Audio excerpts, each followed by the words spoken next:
ልጆቻችን አደም፣ መርየም፣ ሙሳ፣ ዳውድ እና ብለን የምናወጣው የነሱን ፊገሮች ለማጽደቅና ለማመስገን ለማስታወስ እየመሰላቸው ነው እንዴ?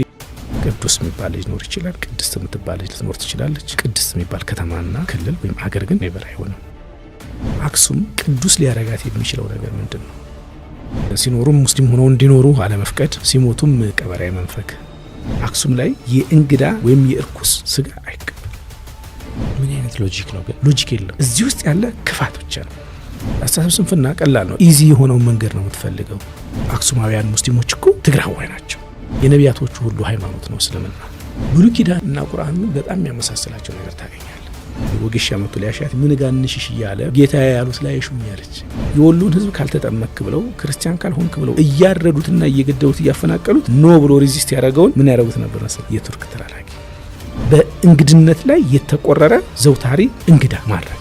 እሜቲቱ መሪም አላህ ይዘንልሽ ያልሞተ ልጅሽን በሞት አስጨነቁሽ አለ ከሚል ሞቷል ማን ይሆን ወዳጅ ይችላል?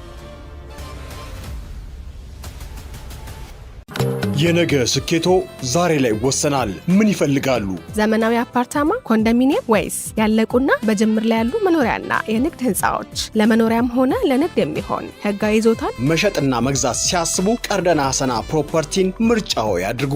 ጉዳዩን እንደ ጉዳይ ይዞ የስም ዝውውር፣ የግንባታ ፍቃድ ማውጣትና ነፃ የማማከር አገልግሎት መስጠታችን ልዩ ያደርገናል። ለበለጠ መረጃ በ0909 777 አሊያም 0902 97 ላይ ደውሉልን። ቀርደን ሀሰና ፕሮፐርቲስ።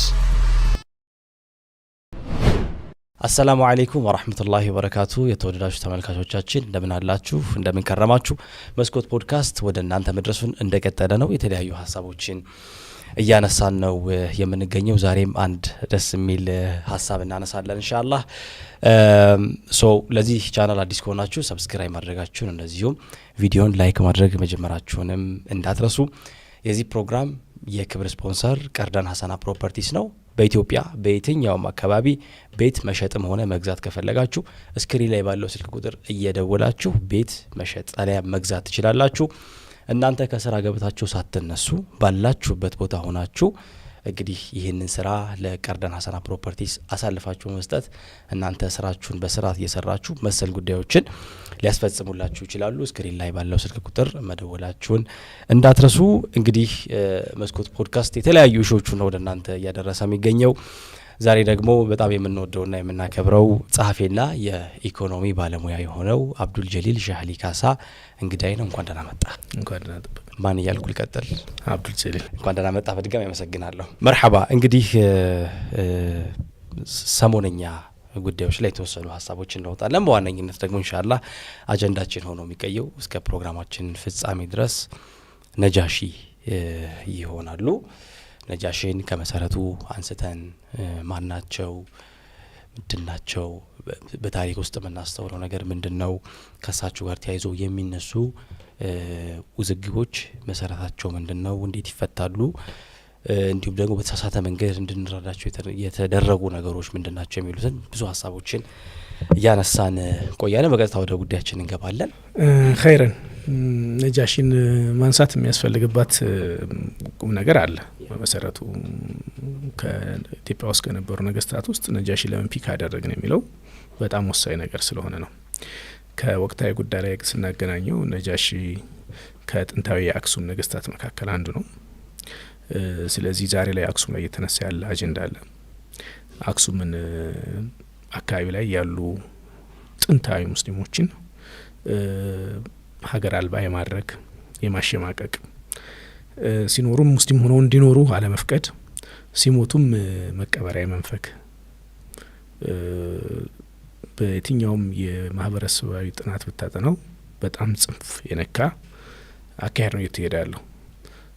ተማሪዎች ሂጃብ እንዳይለብሱ መከልከል፣ በሂጃብ አሳቦ ከትምህርት ማስቀረት መከልከል፣ ፈተና ላይ እንዳይፈተኑ ማትሪክም ምናምን እንዳይፈተኑ ማድረግ፣ ከዛ አልፎ ማህበረሰቡ መስጂድ እንዳይሰራ፣ መስጂድ ገንብቶ ማምለኪያ ቦታ ገንብቶ እንዳያመልክ ማድረግ፣ ያም አልፎ ማህበረሰቡ ኖሮ እንግዲህ እንደ ማንኛውም ማህበረሰብ ጎረቤት ሆኖ ነግዶ አርሶ ማንኛውም ስራ ሰርቶ ካለው ከነን ሙስሊም ከሆነው ሙስሊም ካልሆነው ማህበረሰብ ጋር ተገበያይቶ ተዋውሎ የሚኖርን ማህበረሰብ ምናልባትም በዝምድና አንድ አይነት ሆኑ ማህበረሰቦች መካከል በሃይማኖት በመለየት በጣም አሰቃቂ በሆነ መልኩ እዛ ቦታ ላይ መቀበር እንዳይችሉ መከልከል ከዛም አልፎ ለቀብር ሲወጡ እንኳን ያንኑ 30 ኪሎ ሜትር ሄደው እንኳን ለመቅበር ሲሞክሩ ይሄ ነገር የእስላም አስክሬን አደባባይ ላይ መታየት የለበትም። እዚህ ቅድስት ምድር ላይ የእስላም አስክሬን መግባት መቀበር የለበትም፣ ግብአተ መሬት መፈጸም የለበትም የሚሉ እጅግ በጣም ጽንፍ የነኩ በየትኛውም መመዘኛ ኢትዮጵያዊነትንም ሰውነትንም የማያሟሉ ሂደቶች ይታያሉ። ሶ ይህን ስናስብ ያን ጉዳይ መፈተሽ ያስፈልጋል። እንዳውም እንደ ዘላቂ መፍትሄ ብለው ያሰቡትና ፖለቲካል ስትራቴጂ ብለው ያሰቡት የአክሱምን እንትን ከተማ ቅዱስ ከተማ ብሎ የመበየን ስቴፕ ላይ ሄደዋል።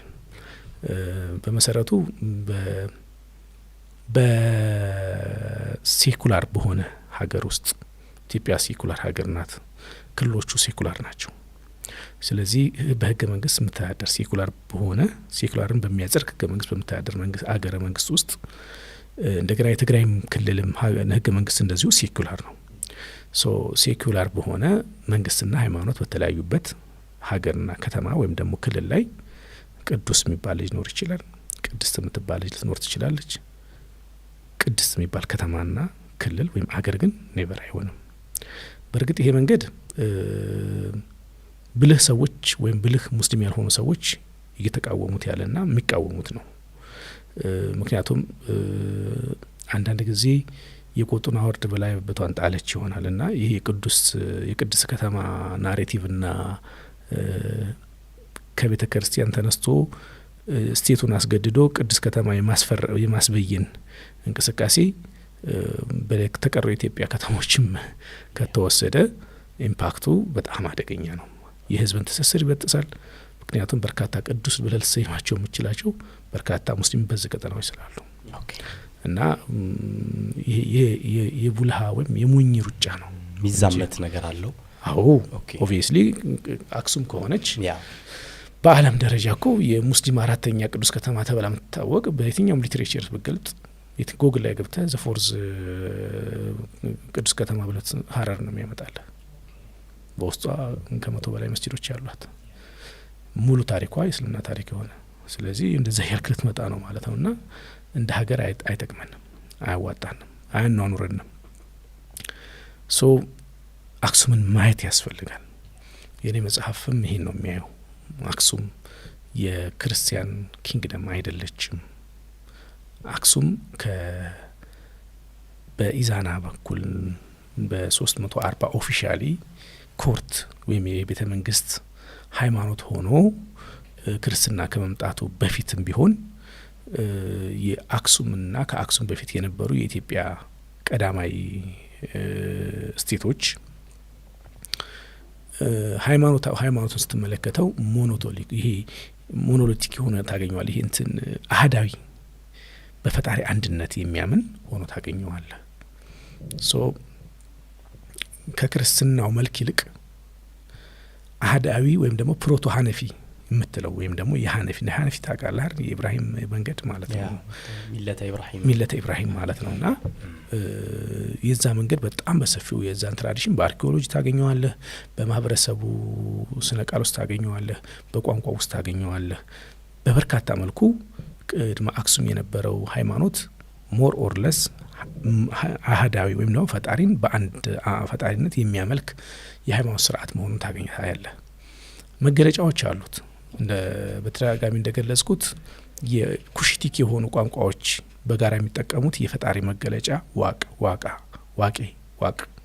ዋቅቻ ዋቃ የሚሉ ቃላቶች በበርካታ አፋር፣ ሶማሌ፣ ኦሮሞ ማህበረሰብ ውስጥ በሰፊው ታገኛቸዋል።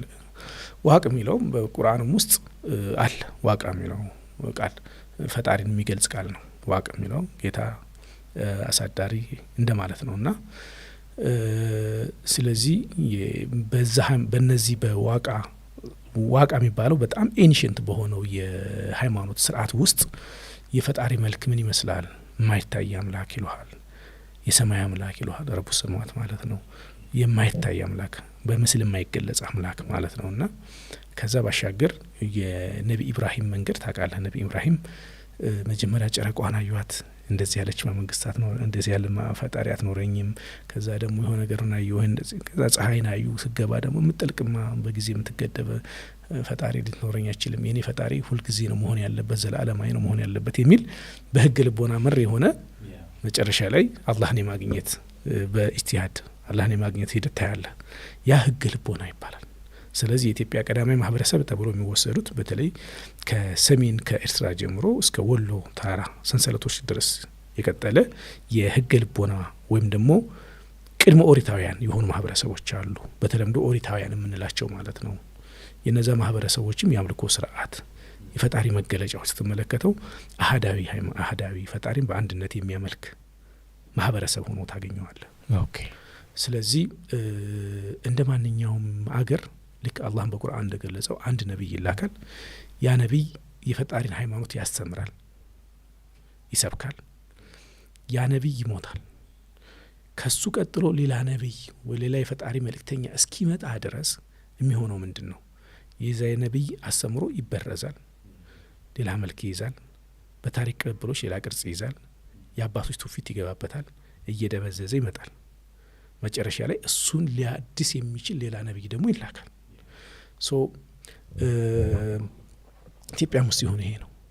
ቅድመ አክሱም የነበሩት ሂደት ስትመለከተው ሊትሬቸሮች እነዚህ ጣዖት አምላኪዎች ምናምን እያሉ ይሄ የዘንዶ አምልኮ ምናምን ትራዲሽን አለን እኛ አክሱም በተለይ ትግራይ አካባቢ ላይ ማለት ነውና ከዛ ጋር ያገናኙና ጣዖት አምላኪዎች ነበሩ ይላል። ነው እንደዛ ብቻ አይደለም። ይህን ደግሞ በመሬት በቁፋሮ ሳይንስና በተለያየ የሳንቲም ጥናት አንድ አምላክ ያመልኩ የነበሩ ማህበረሰቦች ናቸው የሚለው ደግሞ በጣም በሰፊው ጎልቶ መጥቷል። እስልምና እንደምታውቀው ከአደም ጀምሮ እስካሁን ድረስ ያለ የሰው ልጅ በሙሉ ሃይማኖት ነው። ነብዩ ሰለላሁ ዐለይሂ ወሰለም እስልምናን አልጨመሩትም። ብዙዎቻችን የምንሳሳተውና ሙስሊሙ ጭምር በደንብ የማናጎላው ነገር እስልምና በነብዩ ሰለላሁ ዐለይሂ ወሰለም ተጀመረ ብለን ነው። እሳቸውንም የእስልምና ሃይማኖት መስራች እሳቸውንም የእስልምና መስራች አድርገና መንገልጸው ነው። እንደዛ አይደለም። ነብዩ ሰለላሁ ዐለይሂ ወሰለም የእስልምና የመጨረሻው ነብይ ናቸው። የዚህ እስልምና የተባለው የፈጣሪ መንገድ ሃይማኖት የመጨረሻው ነብይ ናቸው። ስለዚህ ከመጨረሻ በፊት ደግሞ መካከለኛ መጀመሪያ የሚባል ነገር አለ። የነቢያቶቹ ሁሉ ሃይማኖት ነው እስልምና። የአዳም ሃይማኖት ነው፣ የኢብራሂም ሃይማኖት ነው፣ የሙሴ ሃይማኖት ነው፣ የዘካርያስ ሃይማኖት ነው፣ የሰሎሞን ሃይማኖት ነው፣ የዳዊት ሃይማኖት ነው፣ የሙሴ የኢሳ የኢየሱስ ክርስቶስ ሃይማኖት ነው እስልምና። ስለዚህ ነብዩ ሰለላሁ ዐለይሂ ወሰለም የዛ ኮንቲኒዩቲ ናቸው እና የአክሱም ቀዳማዊ ሃይማኖቷ ዋና ሃይማኖቷ እስልምና መሆኑን ታገኛለህ። አሁን ብዙ ጊዜ ይህን ስናወራ እንዴ እስልምና በነብዩ ሰለላሁ ዐለይሂ ወሰለም በመሐመድ ተጀምሮ ወደ ኋላ እንዴት ከ615 ወደ ኋላ እንዴት ይሄዳል ምናምን ብሎ ሰው ሀሳብ ያነሳል። ይሄ የሚመጣው ምንድነው መሰለህ? ከስንፍና ነው። ስንፍና ያሳሰብ ስንፍና አለ አይደል? ያሳሰብ ስንፍና ቀላል ነው። ኢዚ የሆነው መንገድ ነው የምትፈልገው። እስልምናና ሙስሊሞች የሚል ቃል ከነብዩ ሰለላሁ ዐለይሂ ወሰለም በፊት ይፈልግና ሰው ሲያጣው ኦኬ የለም ማለት ነው ይላል። ለምሳሌ የኒውተን ህጎች ኒውተን ስም ሰጣቸው እንጂ ያ የተፈጥሮ ህግ አልነበረም። አክሽን ሪአክሽን አልነበረም ከሱ በፊት። ያ ግራቪቲም ነበር። ስለዚህ አንዳንድ ጊዜ ስያሜ ከዛ በፊት አንድ ጉዳይ ስላለመኖሩ እርግጠኛ አያደርግም፣ ዋስትና አይደለም። ስያሜ ኋላ የምታመጣው ነው። ሰው ብቻን በጣም ሲምፕል ሎጂክ ያነሳብኛልና እኔ ስቃለሁ በጣም በብዙ መልኩ። ስሙ አለመኖሩ ጉዳዩን አለመኖር አይጠቆምም። እስልምና የሚገለጸው እና እስልምና ስንል ነቢያቶቹ እነማን ናቸው? ፈጣሪው ማን ነው? መጽሐፍቶቹ ማን ነው? ይሄ ሌላ እስልምና አለ። እነዚህ ደግሞ ሞር ኦር ለስ ከብሉይ ኪዳን ጋር ይመሳሰላል እስልምና ከአዲስ ኪዳን ይልቅ። በጣም የሚገርመው ነገር ምክንያቱም አዲስ ኪዳን አዲስ ኪዳን ተብሎ በእኛ እጅ ላይ የደረሰው አዲስ ኪዳን ዲስቶርትድ የሆነው ትክክለኛው የኢየሱስ ትምህርት ያልሆነው ነው። ኦኬ የሐዋርያቶች ተብሎ የሚወሰዱት የነሱ መልእክቶችና ደብዳቤዎች ወይም ጽሁፎች ናቸው። ያ በመሆኑ ከቁርአን ጋር የተለየ መልክ እንዲዝኖር ብሉይ ኪዳን ግን እና ቁርአን ግን በጣም የሚያመሳስላቸው ነገር ታገኛለህ። እስራኤል ሆይ ስማ ከመልእክት ሁሉ የመጀመሪያቱ እግዚአብሔር አንድ ነው የሚለው መልእክት ነው አይደል? የእስልምና የመጀመሪያው መልእክት ያ ነው፣ ላኢላሃ ኢላላህ ነው። ስለዚህ በፈጣሪ ማንነት፣ ምንነት፣ አንድነት ይመሳሰላል። በመጽሐፍቶቹ ማንነት፣ ምንነትና ለማን ምን ተላከ በሚለው ለሙሴ እንትና መላኩ ኦሪት መላኩ፣ ለዳዊት ተውራት ማለት ነው። ለዳዊት ደግሞ መዝሙረ ዳዊት ወይም ደግሞ ዘቡር መላኩ፣ እንደገና ደግሞ ለኢሳ እንጂል ወይም ወንጌል መላኩ። ይህን እስልምና የሚያምነው ነገር ነው።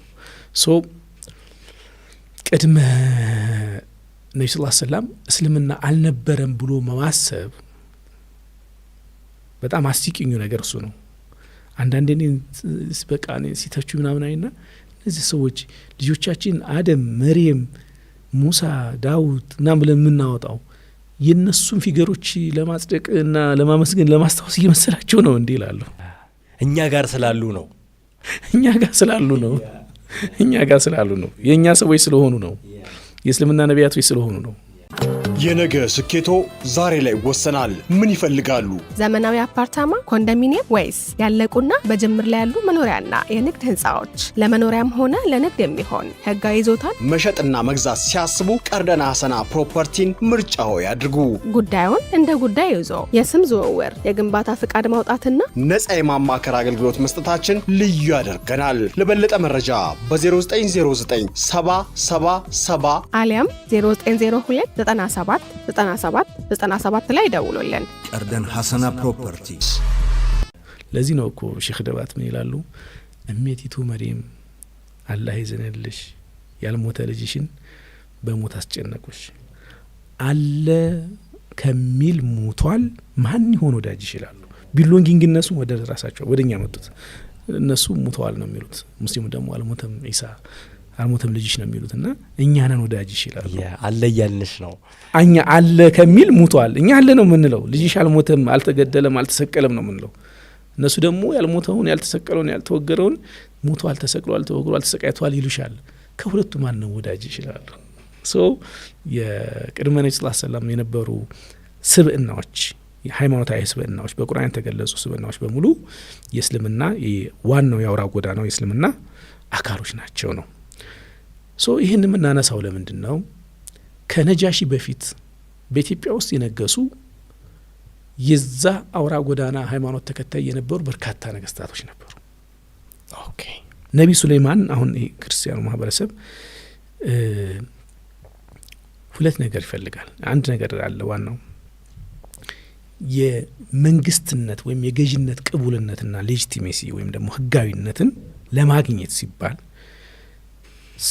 ንግስተ ሳባ ከሰለሞን ጋር ሄዳ ተገናኝታ በወለደችው የመጀመሪያው ልጅ ምኒልክ በኩል የሱ ዝርያዎች ናቸው እስከ አጼ ኃይለ ሥላሴ ድረስ ያለው ነው የሚሉት አይደል? ከአጼ ኃይለ ሥላሴ ጀምሮ ወደ ኋላ ይሄድክ በዛ አንድ ሰንሰለት ውስጥ የመጡ ናቸው ይለዋል። ሌትስ እንደ ግራንት እንውሰደውና ነቢዩ ሱለይማን አላህ በጣም ካላቃቸው ትልቅ ነቢያቶች አንዱ ናቸው። ስለዚህ ያንን ናሬሽን ናሬቲቭ እንኳን ብንወስደው እነዚህ ከነቢዩ ሱለይማን ተወለዱ የተባሉት ኮት አንኮት አድርገ ነው ነገስታቶች ምን ሊሆን ነው ማለት ነው? የነቢያቶች ወራ ልጆች ናቸው የሚሆኑት አይደል የሚሆኑት? ያ ስለዚህ በኢትዮጵያ ውስጥ ሙስሊም መንግስት ወይም ሙስሊም ንጉስ አልነበረም የሚለው ሎጂክ በየትኛውም መንገድ ትክክል አይሆንም። ግን የሱለይማንን ሙስሊምነት መቀበል ላይ መሰረት ያደረገ ነው። አዎ አሁን ወደ ዋናው ነጥብ ስንመጣ አክሱም ቅዱስ ሊያረጋት የሚችለው ነገር ምንድን ነው? ከሌሎች ከተሞች በተለይ የመጀመሪያው የነ ኢዛናና ሲዛና ወይም ደግሞ የኮርት ሃይማኖት ሆኖ ክርስትና መንግስታዊ ሃይማኖት የሆነው አክሱም በመሆኑ ነው ወይስ በታቦተ ጽዮን ወይም ደግሞ በሙሴ ጽላት የአክሱም ጽዮን ቤተክርስቲያን ውስጥ አለ ተብሎ ስለሚታሰብ ነው? በየት በኩል ነው ቅዱስ የሆነው የሚለውን ነገር ማሰብ ያስፈልጋል። ክርስትና የኮርት መንግስት በመሆኑ ከሆነ እስልምና የኮርት መንግስት የኮርት ሃይማኖት ነበር የሚል ሌላ ናሬቲቭ ስላለ ማለት ነው። አቀድም ያልኩህ አለ ነጃሺ ሙስሊም ነበሩ ምናምን የነጃሺ ሙስሊም እናየዋለን ቀስ ብለን። አይ ታቦቱ ስላለ ነው ከተባለ ታቦቱ ያ ታቦት የማን ነው ብለህ ስትመጣ በቁርአን ውስጥ የተጠቀሰ የሙሴ ሰሌዳ ተብሎ የተጠቀሰ በቁርአን ውስጥ ተገቢውን ክብር የተሰጠው የሙስሊሞችም ቅርስ ነው ካለ ኦኬ። ስለዚህ አክሱም በኢትዮጵያ ኦርቶዶክስ ቤተክርስቲያን ካለ እስከ ዛሬ ለጠበቀችውና እስከ ዛሬ ካቆየችው ለውለቷ ታመሰግናታለህ አይደል? ግን ባለቤትነቱ የሙስሊሞችም ይሆናል።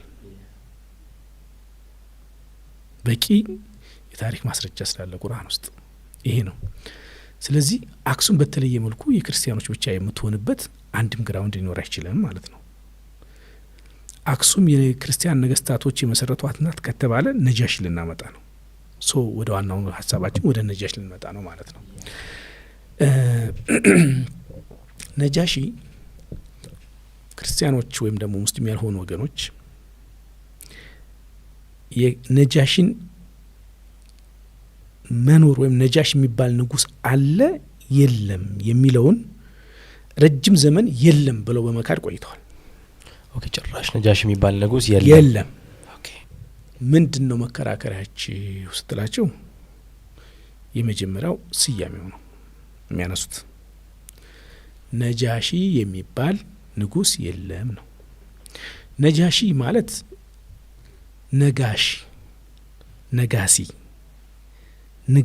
ንጉስ ከሚለው የአማርኛ ቃል የወጣ ወደ አረበኛ የተቀየረ ቃል ነው።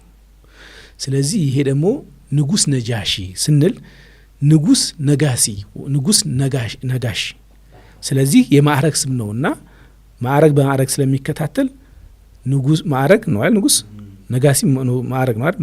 ማዕረግ የሆነ ስያሜ የለም። ከስያሜው ጀምሮ ተሳስታችኋል ይላሉ። ኦኬ የአማርኛ ስሙ ንጉስ ነው።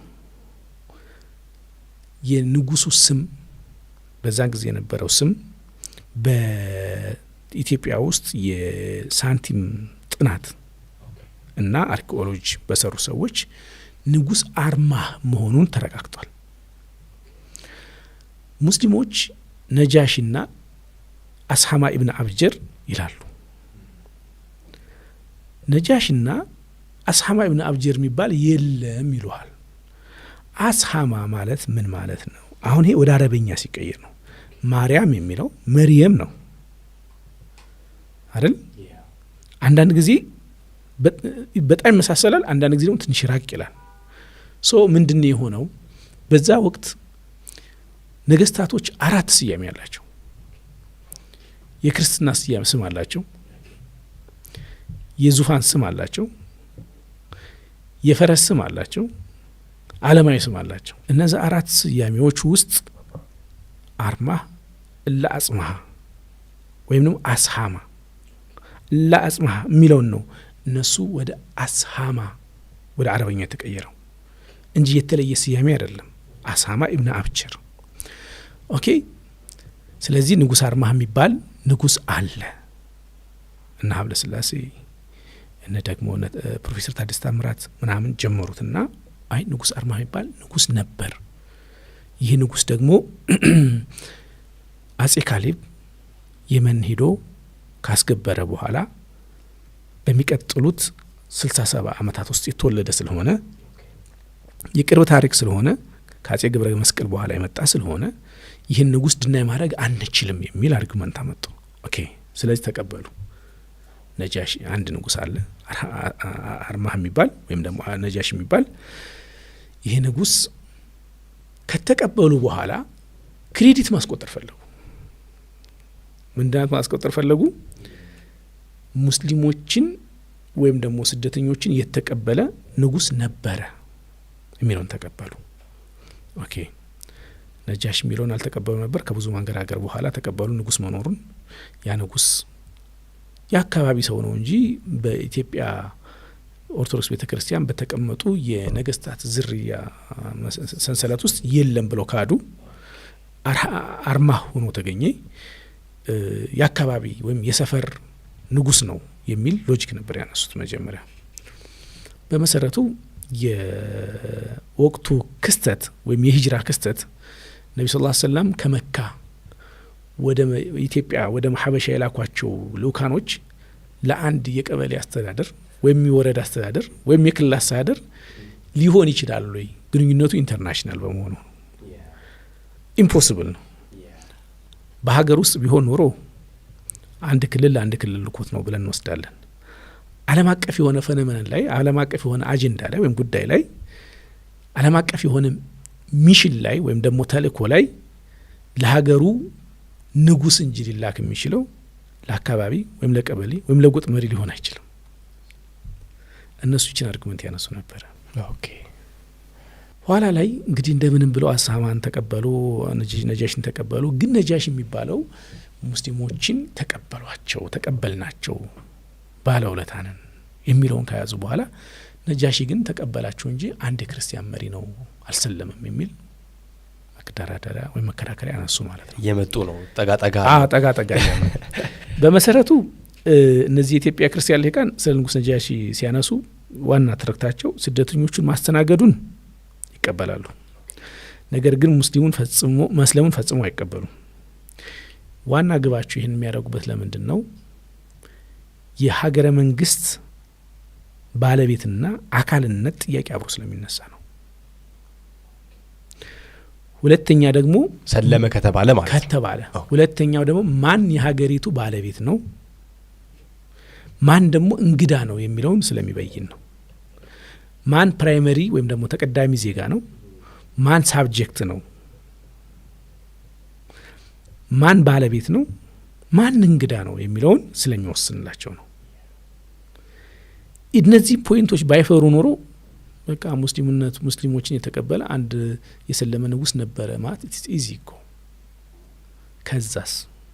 ከዛ በኋላ ለፖለቲካል ትርጉም ምን ይመስላል?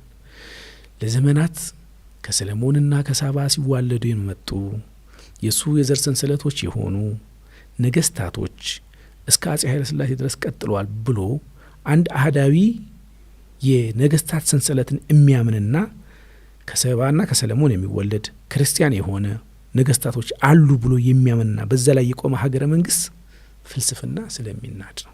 ስለዚህ የመጀመሪያው የእንግዳና አሳዳሪ ወይም ደግሞ ፖለቲክስ ኦፍ ሆስት ኤንድ ገስት የምንለው ፖለቲካ ስለሚፈጠር ነው። ይህን ሲያነሱ ውለታ ማስቆጠር ብቻ አይደለም አላማቸው፣ ተቀበለናችኋል የሚለው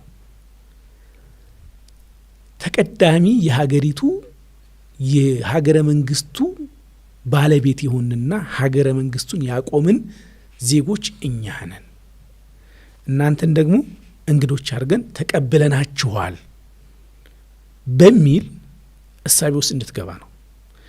ይህን ስታጸድቅ ሙስሊሙ ዘውታሪ ገስት ይሆናል፣ ቋሚ እንግዳ ይሆናል። እነሱ ደግሞ ቋሚ አስተናጋዶች፣ ቋሚ ውለታ ዋዮች፣ ዘውታሪ በጎ አድራጊዎች ይሆናሉ። እንግዳ ሰው ቤት ሄዶ እንዳደረጉት ነው የሚሆነው የሚል ኮንክሉዥን ታመጣለ። ስለዚህ አክሱምን ቅድስት ከተማ አድርገን ብንሰይም ሀገራችን ናት፣ የመሰረትናት እኛ ነን፣ እናንተ እንግዶች ናችሁ፣ ስንፈልግ ሶላት እንዲሰግዱ እንፈቅድላችኋለን፣ ካልፈልግ እንከለክላችኋለን፣ እንግዶች ናችሁ። ይቺ ሀሳብ ናት። ስለዚህ ዋናው የምትጠቅማቸው ምንድነው? አዘሪንግ አለ፣ እኛና እነሱ፣ ሆስት እና ገስት፣ ባለቤትና እንግዳ፣ ሀገረ መንግስት መስራችና ሀገረ መንግስቱ የተቀበላቸው፣ ውለታ አድራጊና ውለታ ተቀባይ የሚል ሀሳብ ስለሚመጣ ነው። ስለዚህ ይሄኛው ሙስሊሙ እነሱ ከሆኑ ነን ሙስሊሙ ምን ይሆናል? ክርስቲያኑ አሳዳሪ ባለቤት ይሆናል፣ ሙስሊሙ ደግሞ ተጠጊ ይሆናል፣ እንግዳ ይሆናል ማለት ነው። ስለዚህ ሁለተኛው ከዚህ ጋር ተያይዘው ከዚህ ስነ ልቦናዊ ነው። ይህን የስነ ልቦና 10 ተካደረው ካረጋገጡ በኋላ የሚፈልጉት የኢትዮጵያ ሀገረ መንግስት መስራችና አካል አይደላችሁም የሚለውን ሀሳብ ማስረጽ ስለሚፈልግ ነው። ነጃሺ የሚባል ንጉስ አርማህ የሚባል ንጉስ መኖሩን አረጋግጠናል። ንጉስ አርማህ ሙስሊም ነበረ፣ ሰልሞ ነበረ ካልነሳ ሙስሊሞች ምን ሊሉ እኛ መጀመሪያውንም ከንጉስ አርማህም በፊት ከአክሱምም በፊት የነበርን ቀዳማይ የኢትዮጵያ ህዝቦች አካል ነን። ጥቂት አረቦች መጥተዋል ማለት ግን ኢትዮጵያ ውስጥ ያለው ይህ ሁሉ ሚሊዮን ህዝብ እነዛ አረቦች ናቸው ማለት አይደለም። እኛስ መጀመሪያውም ኢትዮጵያውያን የነበርነን አሁንም ኢትዮጵያዊ ነን፣ ስንሞትም ኢትዮጵያ ምን ሆን ሰዎች ነን። ከአክሱምም በፊት ከነጃሽም በፊት ከማንም በፊት ኢትዮጵያዊ የነበርነን። ኢትዮጵያዊ ሆነን ስንኖር ደግሞ ከፊሎቻችን ክርስቲያኖች ነበርን፣ ከፊሎቻችን ደግሞ አዋሚ ነበርን፣ ከፊሎቻችን ደግሞ የአሃዳዊ የፕሮቶ ሐነፊ ወይም ደግሞ የትክክለኛው የኢብራሂም መንገድ ተከታዮች የነበርነን፣ ግማሾቻችን ደግሞ አይሁዶች ነበርን። የዛ አካሉ የዛ ህዝቦች መካከል ነን እንጂ ሌላ ባዕድ ህዝቦች አይደለንም የሚል ነገር ታመጣና እንዳውም ከቅድመ ነጃሺ በርካታ ሙስሊም ነገስታቶች ነበሩን። ቅድም ባልኩ ያ ኮንቴክስት ሙስሊም የሚለው በዛ መልኩ ተወስዶ ከነቢዩ መሐመድ ደግሞ የመጀመሪያው ሙስሊም ንጉሳችን ንጉስ ነጃሺ ነበረ። ስለዚህ እኛ የስርዓተ መንግስቱ አካል ነን ልትል ነው። ይችን መቀበል ማለት ኢትዮጵያና ኢትዮጵያዊነት ተብሎ ለዘመናት ሲሳሉ የነበሩ አሳስቦች አምድን ማፍረስ ነው። ኢትዮጵያ ማለት ራሷ ክርስቲያን ማለት ነው በነበረው ትርክት። የኢትዮጵያ መሪዋ ራሷ ደግሞ ክርስቲያን የሆነ ከሰለሞን የሚወለድ ማለት ነው። የነገ ስኬቶ ዛሬ ላይ ይወሰናል። ምን ይፈልጋሉ? ዘመናዊ አፓርታማ፣ ኮንዶሚኒየም ወይስ ያለቁና በጅምር ላይ ያሉ መኖሪያና የንግድ ህንፃዎች? ለመኖሪያም ሆነ ለንግድ የሚሆን ህጋዊ ይዞታን መሸጥና መግዛት ሲያስቡ ቀርደና ሀሰና ፕሮፐርቲን ምርጫው ያድርጉ። ጉዳዩን እንደ ጉዳይ ይዞ የስም ዝውውር፣ የግንባታ ፍቃድ ማውጣትና ነፃ የማማከር አገልግሎት መስጠታችን ልዩ ያደርገናል። ለበለጠ መረጃ በ09097777 አሊያም 0902979797 ላይ ደውሉልን። ቀርደን ሀሰና ፕሮፐርቲስ። ስለዚህ ይህን መቀበል ማለት የሞት የሽረት ጉዳይ ስለሆነ ነው። ከትውልድ ቅብብል ዛሬው ድረስ ንጉስ አርማህ የሚባልን ወይም ደግሞ አሳማ ኢብኑ አብጀር የሚባል ሙስሊም ንጉስ መኖሩን መቀበል ያልተፈለገው ነው። ሁለተኛው እንግዳ ስትሆን ደግሞ ከዘመን በኋላ እንግዳ ይህን ያክል ከዘመን ከኖርኩ በኋላ እኔ ባለቤት ነኝ ብለህ እንዳታመጣ ቋሚ እንግዳ ማድረግ ነው የሚፈልጉት። ያን ሰሞን እንግዳ ችግር በመቆየት ውስጥ የሚገኝ ደግሞ እንትን እንዳይሆን ኦነርሺፕ እንዳይመጣ በመቆየት በመሰንበት ውስጥ የሚመጣ የባለቤትነት ጥያቄ እንዳይመጣ ቋሚ እንግዳ ማድረግ ነው የሚፈልጉት። ስለዚህ ክሬዲታቸውን ሁሌ ክሬዲት እንደዋሉ ያስታውሰዋል። ምንድነው የሚሉህ? በእኛ ፈቃድ በእኛ በክርስቲያኑ ንጉስ ቸርነት እና መልካም ፈቃድ ያስጠጋናችሁ ናችሁ እንጂ እናንተ የሀገሪቱ አካልም ባለቤትም አይደላችሁ የሚል ሀሳብ ማስቀመጥ ማስታወሻ በየጊዜው ማለት ነው። አዎ ይሄን ያስታውሰዋል። ይሄን የሚያስታውሱት እንዴት መሰለ? ሄጅሞኒክ ናሬቲቭ አለ። የፖለቲካ ላዕላይነቱን የፖለቲካ የበላይነቱን ወይም የመንግስት የበላይነቱን ወይም የትርክት የበላይነቱን የወሰደው አካል ማጆሪቲ የሆነው አካል በሚና ማጆሪቲ የሆነው አካል በሚና ማይኖሪቲ ነው ብሎ የሚያስበውን በዲሞግራፊ ማይኖሪቲ ነው ብሎ የሚያስበውን ወይም ደግሞ በምናም ማይኖሪቲ ነው ብሎ የሚያስበውን ወይም ደግሞ ሊጨፈለቀው የሚፈልገውን ኃይል የግራንድ ናሬሽኑ የሱም ናሬቲቭ እንደሆነ አርጎ እንዲቀበል ትርክት ይፈጥራል። ለምሳሌ ግራምሺ ነው ይሄን የሚለው ይሄ ጣሊያናዊ ሰውዬ ጨቋኝህ ወይም ደግሞ የበላይ የሆነ አካል የራሱን ሀሳብ ማራመዱ ችግር የለውም በራሱ ያየሱ ሐሳብ ትክክልና እውነት ሪያሊቲና ኮሬክት መሆኑን አንተ እንድታመንና አንተ ያን ያቀነቀንክ እንድትኖር ይፈልጋል። ለዚህ ነው አሁን የብዙ ተጨቋኞችና ባሪያዎች በዛ ስቴት ውስጥ ያሉ ከራሳቸው ሀቅ ይልቅ የጌቶቻቸውን ሀቅ ያስቀድማሉ። ከራሳቸው ሪያሊቲ ይልቅ የጌቶቻቸውን ሪያሊቲ ያስቀድማሉ። እንደ አንዲት ባሪያ አመሟት ይህን ታውቃለህ አይደል? አሟት ሊተኩሷት እያሉ እግሮቹ ተሰብራ ነው ምንሽ ጋ ነው የተሰበርሽው ምን ጋ ንሽሽ እያለ ወጌሻ መጥቶ ሊያሻት እያለ ጌታዬ ያሉት ላይ ይሹኛለች። የተሰበረችበት ቦታ አይደለም የተሰበረችው እኮ እሷ ናት። ይሄ የግራንድ ናሬቲቭ የአለቃው ሀሳብ የሁሉም ሀሳብ ነው እንዲከተል አውቅልሃለሁ አይነት ያኛውም እሱ አውቅልሃለሁ የሱ ፋክት አለ አይደል? የሄጅሞኒኩ የሱን ናሬቲቭ ሌላው እንዲቀበል ይፈልጋል። ስለዚህ የራሱን ትርክት የሁሉም ትርክት አድርጎ ማምጣት ይፈልጋል። ለምሳሌ ኢትዮጵያ የክርስቲያን ሀገር ናት፣ ኢትዮጵያ የክርስቲያን ደሴት ናት፣ ነገስታቶቿም ለክርስቲያኖች ናቸው የሚል ናሬቲቭ አለ አይደል? ይሄን ናሬቲቭ መቃወም ስትጀምር በርካታ ስያሜዎች ይመጣሉ። የመጀመሪያው ከኢትዮጵያዊነት ታፈነግጣለህ፣ ኢትዮጵያን እንደ ካርክ ይቆጠራል። ቀጥሎ ምን ይመጣል? ከኢትዮጵያዊነት ያፈነገጥክ። ከዛስ ቀጥሎ የኢትዮጵያ ጥላቶች ተላላኪ፣ ትናንትም የነበረ ነው፣ ዛሬም የነበረ ነው፣ ለወደፊትም የሚቀጥል ነው። ትናንት ምንድን ነበረ? የቱርክ ተላላኪ፣ የደርቡሽ ተላላኪ፣ የማህዲስ ተላላኪ ፊውዝ ኮለመን አድርገው ወሎ ውስጥ ገብተው የወሎን ህዝብ ካልተጠመክ ብለው ክርስቲያን ካልሆንክ ብለው እያረዱትና እየገደሉት እያፈናቀሉት ኖ ብሎ ሬዚስት ያደረገውን ምን ያደረጉት ነበር መሰለ? የቱርክ ተላላኪ፣ የደርቡሽ ተላላኪ ይሉት ነበር። በተመሳሳይ መልኩ ዛሬ ላይ መተህ ይህን አስተሳሰብ ይህን ናሬቲቭ መቃወም ስትጀምር ኢሚዲየትሊ ከሰውነት ዲሁማናይዝ ትደረግና አልሸባብ፣ ቦኮ ሀራም፣ አልቃኢዳ፣ አሸባሪ፣ ተላላኪ የሚል ሌብሊንግ ውስጥ ትገባል። ከኢትዮጵያዊነት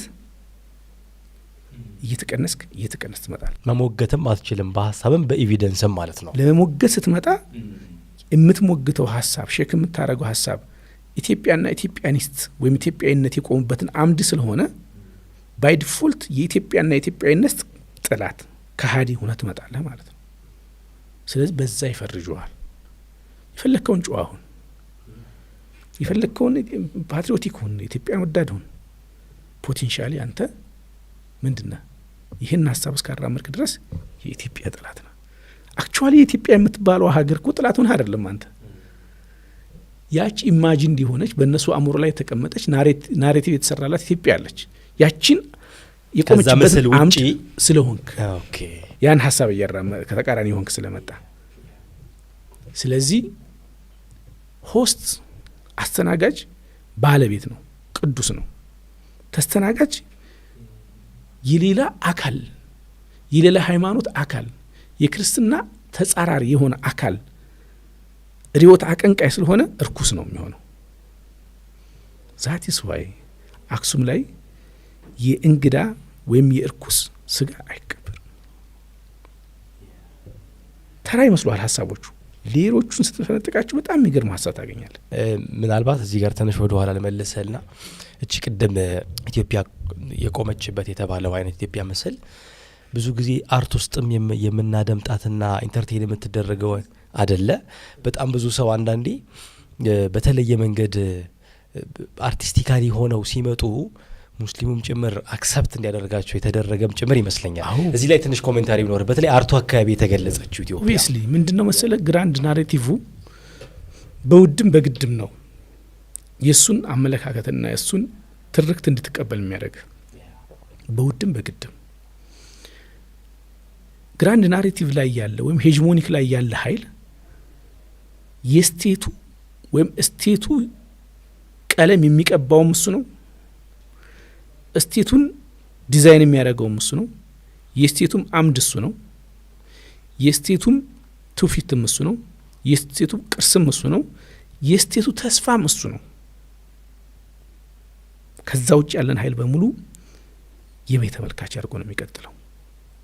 ስለዚህ ስቴቱን ሲስለው ሲገልጸው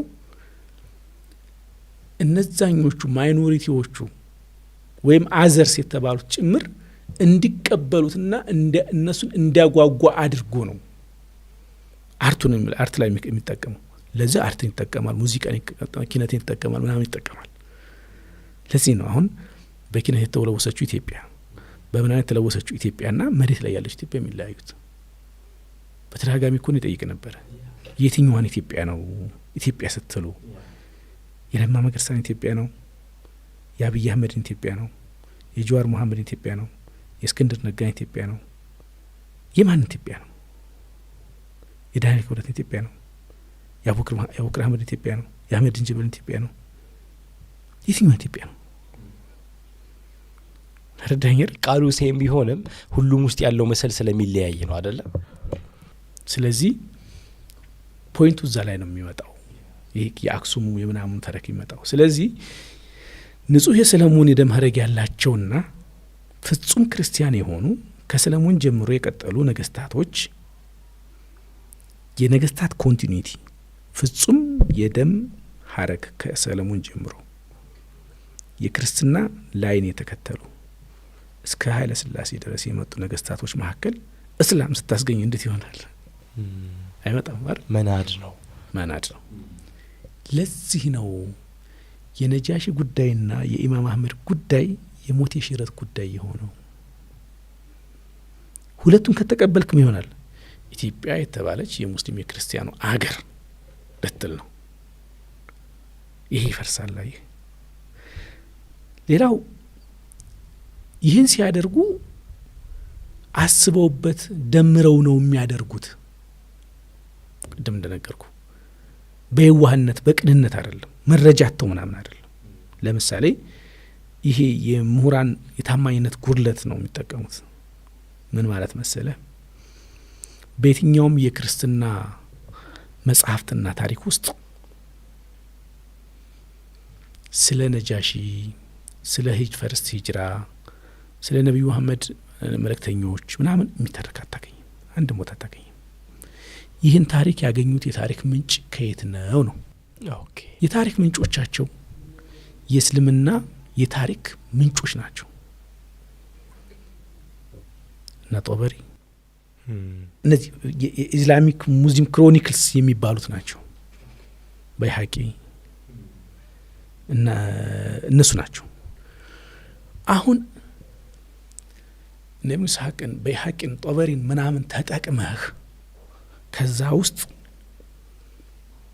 መረጃ ስታመጣ ምን ፒክ ታረጋለህ? የምትፈልገውን አንድ ንጉስ ነበረ፣ ክርስቲያን ንጉስ ነበረ፣ ሙስሊሞችን የተቀበለ ሙስሊም ስደተኞችን የተቀበለ ውለታ የዋለ የሚለውን ፒክ ታረጋለህ። ከዛው ሶርስ ላይ ግን ነጃሺ ሰልሟል የሚለውን ደግሞ ድና ታረጋለህ። የምትፈልገውን ብቻ። የነገ ስኬቶ ዛሬ ላይ ይወሰናል። ምን ይፈልጋሉ? ዘመናዊ አፓርታማ፣ ኮንዶሚኒየም ወይስ ያለቁና በጅምር ላይ ያሉ መኖሪያና የንግድ ህንጻዎች? ለመኖሪያም ሆነ ለንግድ የሚሆን ህጋዊ ይዞታን መሸጥና መግዛት ሲያስቡ ቀርደና ሀሰና ፕሮፐርቲን ምርጫው ያድርጉ። ጉዳዩን እንደ ጉዳይ ይዞ የስም ዝውውር፣ የግንባታ ፍቃድ ማውጣትና ነጻ የማማከር አገልግሎት መስጠታችን ልዩ ያደርገናል። ለበለጠ መረጃ በ0909 777 አሊያም 0902 97 ላይ ደውሉልን። ቀርደን ሀሰና ፕሮፐርቲስ። አሁን ሌላ ታሪክ ተጠቅመው ቢሆን ኖሮ ኦኬ። አሁን የሺዓውና የሱኑ አንድ መሰረታዊ ችግር ሁሉም የየራሱን ሶርስ ይዝና ይሄዳል። አንዱ ስለ አንዱ ሶርስ መረጃ ብዙ አይኖረው ኡማው ዘንድ ነው ማለት። ስለዚህ በየራሱ ትክክል ነው። ይሄኛው ለየት የሚያደርገው ኢንተሌክቹዋል ቢያዝ ነው የሚፈጥሩት፣ የሶርስ ቢያዝ። ኢብኑ ኢስሐቅን ተጠቅመህ በይሐቅን ተጠቅመህ ጦበሪን ተጠቅመህ ያመጣው መረጃ ውስጥ ግማሹ ድረስ ተቀብለ ከግማሽ በኋላ ያለውን መካድ ማለት ነው። አንዱን ጥሎ አንዱን አንጠልጥሎ በቃ ይሄንን ስለሚሰሩ ነው። እዚህ ላይ እንግዲህ የክርስቲያን ዜና መዋዕላቶች ምንም መረጃ የላቸውም ብያለሁ። እዚህ ላይ የተጠቀሙት በሙሉ የእስልምና ምንጮችን ነው። ኢትዮጵያ አልሰለምም ለማለት ነው አይደለ? አዎ ኢትዮጵያ ስደተኞችን ተቀበለች የሚለውን ይቀበላሉ። ግን እዛው መጽሐፍ ላይ እነዛው መጽሐፎች ላይ ነጃሺ የሚባል ሰው ንጉስ ስለ መስለሙ ነብዩ ሰለላሁ ዐለይሂ ወሰለም ሶላተ ገይብ ስለ መስገዳቸው ለነብዩ ሰለላሁ ዐለይሂ ወሰለም ላኢላሃ ኢላላህ የሚሉ ለአምኖ መቀበሉን የተቀበላከው ደብዳቤ ስለመኖሩ በርካታ የእስልምና ተግባራቶችን ያደረገበትን ጉዳይ ግን ይከተታል፣ አይቀበሉም። ይሄ ነው። ይሄን የሚያደርጉት ከውቀት ችግር በየዋህነት በቅንነት አይደለም ብያለሁ። ቀጣይነት ባለው መልኩ የበላይነትን የመሻት ፍላጎት ነው። ይሄ በላይነትን መሻት ከሌለ አሁን ይሄ ያጼው ስርዓት አልቋል ምንድነው መጨቃጨቃ ምናምን ይሉኛል። እኔ እንደሚያላለቅም ይኸው አክሱም ብለህ ስትመጣ ነሰሰሪ አጼ የሚባል ስርዓት መኖር አይጠበቅበትም። አክሱም ላይ መስጂድ ሰርቼ ሰግዳለሁ የሞቱ ብዙ ሰዎችን መቃብራለሁ ስትልኮ ይቹ ሐሳብ ተመልሳ መጣ አክሱም ቅዱስ ሀገር ነው እርኩስ አይቀበርበትም ይላል። ሰው ሊተራል ሰው ይሆንና አጼ ምናምን የሚል ቃል ይፈልጋል። እንደዛ አይደለም ጉዳዩ። አጼ የሚምጣ ጠቅላይ ሚኒስትር ወይም ፕሬዝዳንት ይምጣ ምናምን ይምጣ ያ ሴንትራል ፖይንት ግን የሄጅሞኒክ ናሬቲቭ ግን እንደቀጠለ ነው። የሆነ ቦታ ላይና የሆነ ጊዜ ላይ በመልካቸው ይገለጣሉ። አሁን እኮ ኢትዮጵያ የፌዴራሊዝም ስርዓት በብሔር የተዋቀረ የፌዴራሊዝም ስርዓት ያመራመደች ነው። በዚህ ውስጥ ሃይማኖት ከሪኮግኒሽን ያለፈ አስተዳደራዊ አንዲትም የሆነ ሚና የለውም። በኢትዮጵያ ኮንቴክስት ሴኩላር ነው። እኔ በጣም በነዚህ እንትኖች በጣም ከመድከም የተነሳ ሴኩላሪዝም ተለጥጦ ብሔርተኝነትን ማካተት አለበት ከሚሉት ነኝ። ዳሜጃቸው ብዙ በሌላ ቀን እናወራዋለን። ያ ከሃይማኖት እንደተነጠለው ከብሔርም ጭምር መነጠል አለበት። መንግስትና ብሔር ልክ ሃይማኖትና መንግስት እንደተለያዩ ብሔርና ሃይማኖት መንግስት መለየት አለባቸው ከሚሉት ነኝ። በጣም ብዙ የሚገርም ነገሮች ስላሉት ማለት ነው። እና ሴኩላሪዝም አውዱ መስፋት አለበት የሚል ሀሳብ አለኝ። እንደዚህ ሆኖ አሁን ያለው ስርዓት በብሔር መሰረት ያደረገ የብሔር ፌዴራሊዝም ነው አይደል? ሃይማኖት የት ነው ያለው? ምንም የለም አይደል? ሃይማኖት ግን አሁንም ዲፕ ስቴት ሆኖ አክሱም ላይ ስራ እየሰራ ነው አይደል? ኖት ቪዚብል እንትን አይደለም፣ የሚጨበጥ ላይሆን ይችላል። ሲስተሙ ስቲል አለ። በቃ አንደርግራውንድ ላይ ሆኖ ፈንክሽን ያደርጋል። ይህን ነው ሰው መረዳት ያለበት። ይሄ የስነ ልቦና የበላይነት ሽሚያ የዛ አጀንዳ ስለሆነ ለምሳሌ ይኸውልህ ነጃሺ ተቀብሏል ካልክ ብዙ ነገር ይፈርሳል ብያለሁ። የመጀመሪያ ለዘመናት የገነቡት የሞራል የበላይነት አለ። ያ የበላይነት ምን ይሆናል መሰለ? ከሰለሞን የሚወለድ ክርስቲያን የሆነ በፈጣሪ የተቀባ በፈጣሪ የተመረጠ በቤተ ክርስቲያኒቱ አጽዳቂነት ወይም ኪንግ ሜከርነት ኪንግ የሆነ ንጉስ፣ ስደተኞችን ያስተናገደ ንጉስ አረብ ታውቃለህ። ለአረብና ለእስልምና ያለን ጥላቻና ንቀት ታውቃለህ አይደል? ይሄ ምንድነው ማድረግ ይችላል? በፍጹም ኢትዮጵያ ውስጥ ኢትዮጵያ ሙስሊም ያልሆኑ ልሂቃን ወይ በተለይ ሙስሊም ፎቢክ የሆኑት ማለት ነው እንደ አረብ ጥላቻ በጣም ያከሰራቸው ነገር የለም። አረብ በጣም ነው የሚጠሉት። አረብ በጣም ነው የሚንቁት። በነገራችን ላይ እኔ ጓደኛዬ ፒኤችዲ የሚማር ጓደኛዬ ስለ አንድ ዶክተር ጓደኛዬ ሳወራው ሙስሊም ጓደኛዬ ስለ አንድ ሙስሊም ጓደኛዬ ሳወራው ያኛው ልጅ ሙስሊም ያልሆነ ሰው ነው። ስለ አንድ ሌላ ሙስሊም ዶክተር ጓደኛዬ ሳወራው እንዲህ አለኝ፣ እስላም ደግሞ ዶክተር አለው እንዳለኝ። ይሄ ለሙስሊም ያለ ንቀት፣ ለአረብ ያለ ንቀት፣ ለአረብ ያለ አመለካከት ከውርስ ከዝርዝር ከትውልድ ትውልድ እየተላለፈ የመጣ ቋሚ ውርስ ታውቃለህ? የማይቀንስ ውርስ ያልቃል። የቁስ ውርስ ያልቃል። ይሄ ግን ያልቃል። ሪች ነው። አሁን ህዝቡ ተለውጧል ምናምን ብለህ ስገምት እስኪ የሆነ ሰው ሂድና ወይ አህመድን ጀበልጋ ወይ ኔጋ ወይ ሚስተር ኤክስ ጋር ሄድ ኮመንት አንብብ። በጣም ሆሪብል በሆነ መልኩ ይህን ውርስ በደንብ ታየዋለህ። ሶ አንድ በቤተ ክርስቲያን ተቀብቶ ከሰለሞንና ከሳባ ተወለደ የተባለ ክርስቲያን የሆነ ንጉስ የአንድን የአረብ ግለሰብ መልእክተኞች በውለታ ካስተናገደ በኋላ በእነሱ ኮንቴክስት ነው ነገር የአንድ የአረብ ሰው ወይም ነብይ ነኝ የሚል ሰው የሱን ሃይማኖት ተቀበለ ምን ይፈጥራል? ከባድ ዳሜጅ ነው በጣም። ይህን ሳይኮሎጂካል ዳሜጅ መሸከም አይችልም የትኛውም ማስረጃ ቢመጣ ምናልባትም ይህን ጉዳይ ከኛ በላይ አንቦት ሊያውቁታል። ጉዳዩ የዚህ ጉዳይ ነው። የስነ ልቦና የበላይነት ነው። የሚንቁት አረብ ቅዱስ ተብሎ ሊወሰድ የሚችል ንጉስ አሰለመው። የሱ ፌሎ አደረገው፣ ተከታይ አደረገው። ይህን ስነ ልቦና መቀበል ከባድ ነው። በጣም ከባድ ነው። ምናልባት መረጃዎቹንም ይሄ ሲባል ዝም ብሎ የሆነ በቲዮሪቲካሊ ብቻ ሳይሆን በትክክል ማስረጃዎች የተደገፈ ሂደቱ ምን ይመስላል የሚለውን ነገር ወደ በኋላ በደንብ እናነሳበታለን ብዬ አስባለሁ። ስለዚህ ይህን የገነቡትን የሞራልና የፓወር የስልጣን የበላይነት የሚኒድ አስተሳሰብ ነው። ይህ ቀላል አይደለም። ይህን መሸከም በጣም ከባድ ነው እና አንዳንዴ ያሳዝነዋል ማለት እንትን ይፈልጋል። በጣም ተራማጅ መሆን ይፈልጋል እና የተለየ ተአሱብ ካለህ ለሃይማኖትህ ይህን መሸከም ከባድ ነው። ውስተ ይቀነት አንፉሱም እንደሚለው ልቦቻቸው የቄም ቢሉትም ዙልመን ወኡሉዋ ግን የበላይነትን ለማስጠበቅና ለግፍ ግን በቃ ከባድ ነው። እኔ አሁን ከነሱ ኮንቴክስት ሆኜ ለመረዳት ብዙ ጊዜ እሞክራለሁ።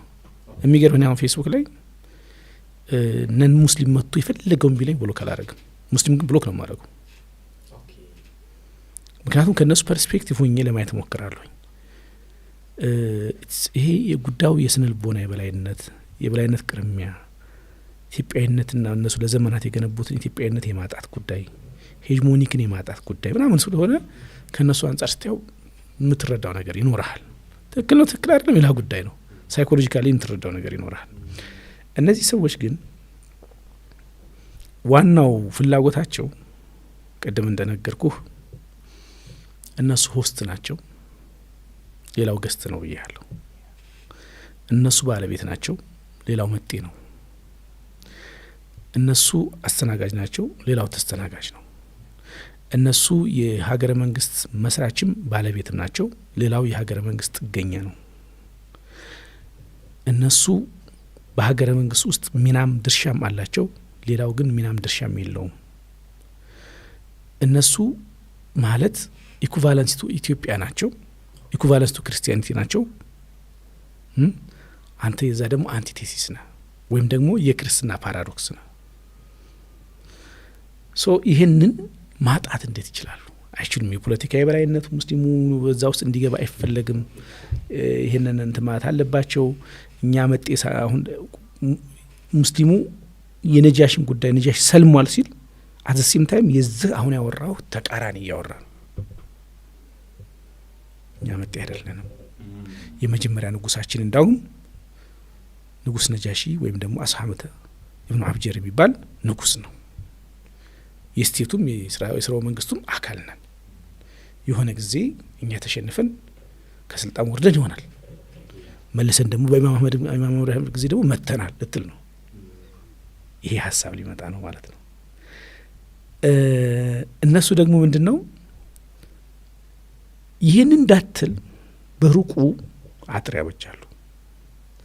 አጥሩ ሴኩሪታይዜሽን ነው። ይህን ከነካሄን አጥር ካለፍክ ፈንጂ ወረድ አልፋል፣ ጠላት ነህ። ስለዚህ በሩቁ ነው ያደርጉሃል። ዘለዓለምህን በእንግድነት ማንነት ውስጥ ተቆራህ እንድትኖር ይፈልጋል። ስለዚህ ምንም እውነታ ቢሆንም ፖለቲካሊ ነጃሺ ሰልሞ ነበር ብሎ መቀበል ፖለቲካሊ ኢንኮሬክት ነው ከነሱ አንፃር። ስለዚህ ምንድነው የሚፈልጉት? አንተ መጤነህ፣ ኢትዮጵያ ክርስቲያን ናት፣ የክርስቲያን ሀገር ናት። ሙስሊሙ ደግሞ እውነት ነው አብረን በልተናል፣ አብረን ጠጥተናል። እቺ ኮንሰፕት መጣለች አይደል? አርቱም ውስጥ ኢድና አረፋ መውሊድ ይጠቀሳሉ። ጀስት ቱ ቢ ኢንክሉሲቭ።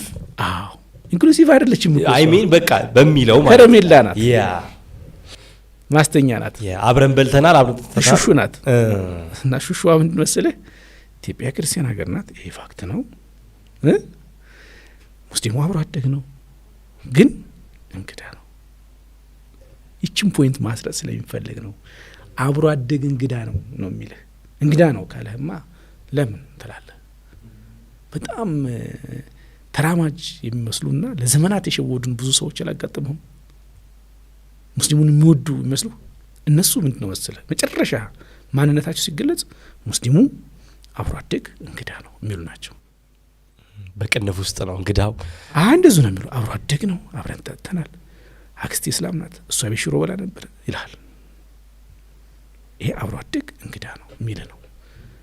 ይሄ የለየለት አንተ እንግዳ አንተ መጤ ይልሃል። በጣም ተራማጅ የምትላቸው ናቸው። አብሮ አደግ ግን እንግዳ ነው የሚሉ ማለት ነው። ይህንን መረዳት ያስፈልጋል። አሁን ሙስሊሙ ከሊኩ አብሮ አደግ ነው ሲልህ እንግዳ ነው የሚለውን የመጨረሻውን ማሳረጊዋን ይተዋን አብሮ አደግ የምትለዋን ካፒታላይዝ ያደረግና አንተ አብሮን ከሚኖር ሰው ጋር ታጋጭን ምናምን ይልሃል። ሌላ ደግሞ ከዚህ ደግሞ ሴውዶ ተራማጅ ይመጣል ማለት ነው። አክሱማውያን ሙስሊሞች እኮ ትግራዋይ ናቸው። ለትግራይ የሞቱ የቆሰሉ የተገደሉ የዘመቱ ለትግራይ ነጻነት ለትግራይ ሉዓላዊነት እንዲሆኑ ናቸው። ግን እርኩስ ናቸው፣ አክሱም ውስጥ አይቀበሩ። አየው፣ ይህ ነው ሀሳቡ። ፕራክቲካሊ አብሮ አደግ ስትል ያ አብሮ አደግህ ተስፋ ሰጥተኸው አብሮ ዋጋ እንዲከፍል ኤክስፔክት ስለምታደርግ ነው። ቅንነት የተሞላበት አብሮ አደግ አይደለም። ካንተ የሚጠብቀው ጥቅም ወይም ደግሞ ኃላፊነት ስላለ ነው አብሮ አደግ ይላል። ወደ ጥቅሙ ሲመጣ ግን እንግዳ ነው ይላል። አክሱም ላይ ሀብን ያደረገው ይሄ ነው።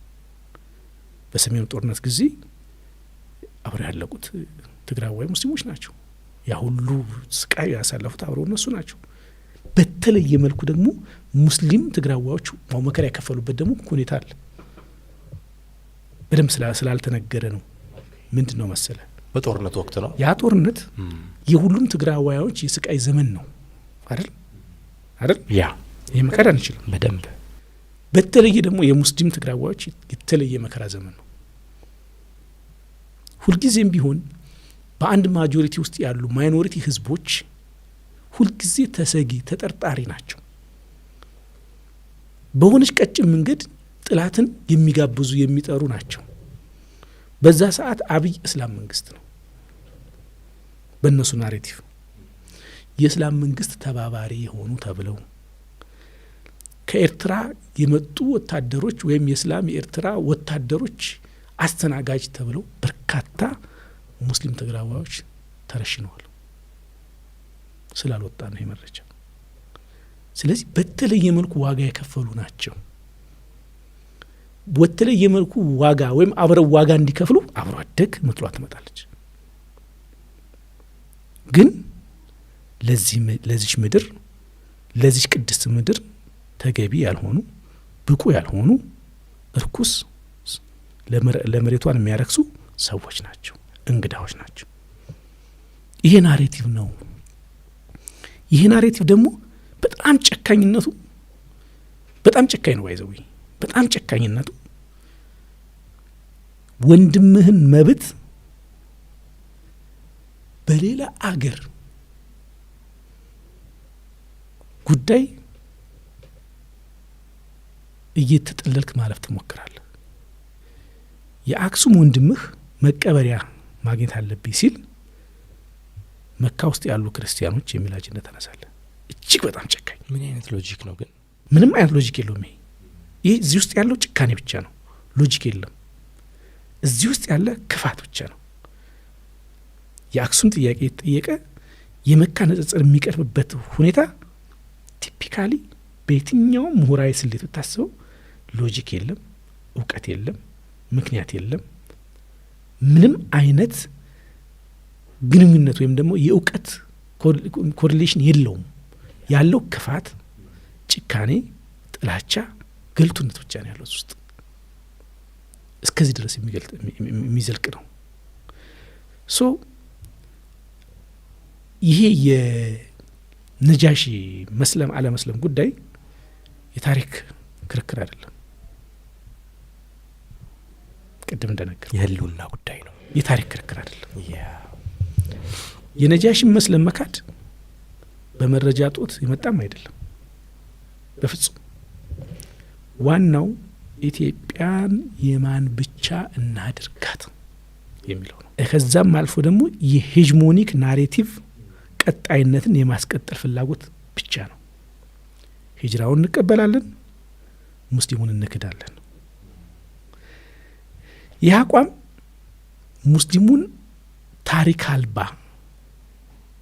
መንግስት አልባ፣ ሀገር አልባ ቋሚ ገስት በእንግድነት ላይ የተቆረረ ዘውታሪ እንግዳ ማድረግ ነው። የአንድ ሰሞን እንግዳ ችግር የለም ብያለሁ ቅድም። ዘውታሪ እንግዳ ነው። በሁኔታዎችና እንደየ ኮንቴክስቱና በሚያስፈልግ ሰዓት ሳብ በሚደረግ አጀንዳ እንዲሆን ስለሚፈልግ ሳብ በሚደረግ የእንግድነት የተቆራሪ እንግድነት አይደንቲቲ ስለሚፈልግ ይሄ ነው። ስለዚህ እውነተኛ ታሪካዊ እርቅ ከተፈለገ ይሄ ሁሉ ከስር ጀምሮ መስተካከል ነው ያለበት። ለዚህ ነው ሙስሊሙ አማራጭ ታሪኮቹን እያቀረበ ነው። ነጃሺ ሰልመዋል እያለ ነው። መስለሙን በማስረጃ እያቀረበ ነው። የእውቀት ጉዳይ መስሎት እውቀት መሰረት ያደረገ ትርክቶችንና ዲስኮርሶችን ለባለፉት 40-50 ዓመት በሰፊው አራምዷል አይደል? አሁንም ያራምዳል። አይ ዶንት ቲንክ ግን በዚህ መልኩ የሚቀጥል መሰለኝ። ቅድም እንደነገርኩ የታሪክ ትርክት ውይይት ጉዳይ አይደለም። የታሪክ ክርክር አይደለም። የእውቀት ጉዳይ አይደለም። የምንጭ ጉዳይ አይደለም። ይሄ ጉዳይ ይሄ የቆምክበት ማንነት ጉዳይ ነው። ለዛ ነው ነጃሺ ሰልመዋል ስትል ፊቱ የሚጠቁረው። የት ይደርሳል ያልከው ተራማጅ ልጅ ነጃሺ ሰልመዋል ስትለው ከስም የሚለው ለዛ ነው።